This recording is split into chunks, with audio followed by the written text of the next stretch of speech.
Clover Hill's Varsity Cavaliers go on the road once again, this time just right up Route 360 and over to longtime rival Manchester to take on the Lancers. Manchester elects to take the opening kick with a host of Cavaliers meeting the return man.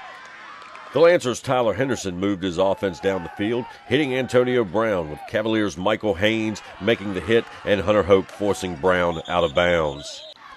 Hoke tried to keep the Cavalier defense focused and added to their spirit with a stop of Ryan Bolden's run behind the line of scrimmage. But Bolden and the Lancer offense drove and then shoved their way down the field and into the end zone. And with Brandon Claude's kick, the Lancers, on their first possession, the Cavalier offense was able to make their way down the field as well. First, Josh Bailey sends the ball over the middle to Sean Cavanaugh. Then it's Brandon Hayes making the carry, nearly breaking away for the big one, but called out of bounds at the Lancers' 42. The Cavalier drive and momentum would be kept alive as Bailey finds Jonathan Bottoms over the right-hand side, and Bottoms tacks on a few more yards before being brought down. Then Bailey finds Hayes over the left-hand side, and the Cavaliers keep on moving downfield. Next, it's Bailey on the keeper as he adds to his 160-yard total on the night for passing and rushing. The Clover Hill cheerleaders watched on with the ball just short of the goal line. The Lancer defense and some miscues by the Cavaliers would give the Lancers the ball back on downs.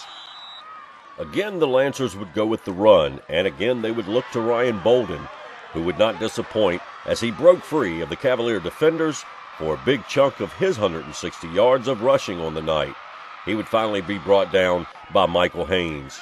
From there, Henderson went to the air, and he would find Martin Elliott for a Lancer touchdown. With Brandon Claude adding on the extra point, the Cavaliers would now face a 14-point deficit.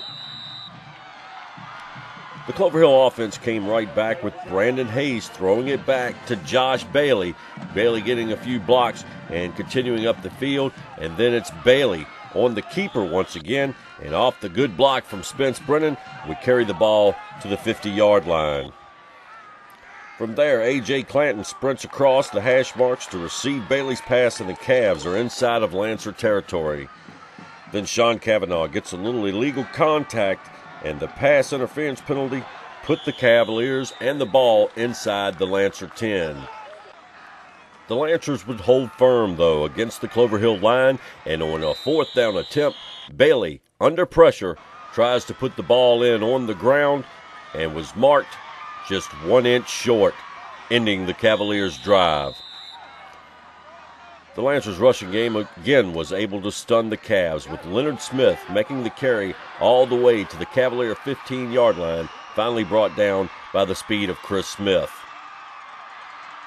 The Lancer Smith would punch it into the end zone 2 plays later, plus another good kick by Claude, and it was 21 up for the Lancers.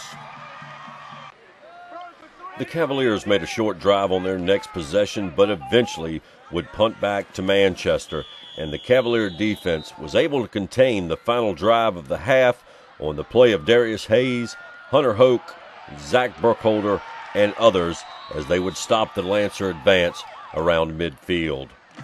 After the Lancer band and dancers provided the halftime show, the two teams would return to the action on the field.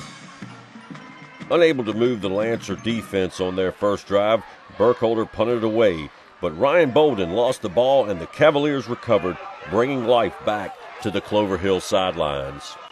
The Cavaliers back in spirit. Darius Hayes obviously pumped up after the play. He gets greeted by Coach Conklin, and they congratulate each other on the Cavaliers taking over the ball. The offense forced their way for short yardage on a couple of runs, and afterwards Bailey connects with Sean Cavanaugh, who makes a great catch to put the Cavs at the Lancer 7, and the two would link up once again for the score, finally putting the Cavs into the end zone.